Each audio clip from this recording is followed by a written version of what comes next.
Yes, guys, welcome back to BlakeWrTv. Today we are making some delicious food once again, like always. Today we're making some lobster. As you can see, I have a real big lobster right here. This lobster is about 2 pounds to 3 pounds. The real big lobsters, maybe smaller looking in camera, but in person it's really huge.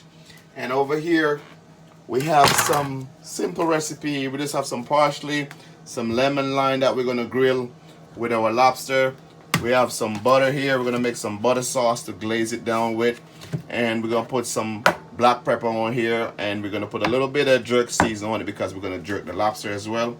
Over here we have some red potatoes. We're just gonna cut up these red potatoes, guy, and just put them with some garlics and do some garlic roasted potatoes to go along with our lobster. So this is what we got going on for you. So the next shoot, guys, we're gonna go jump right into it.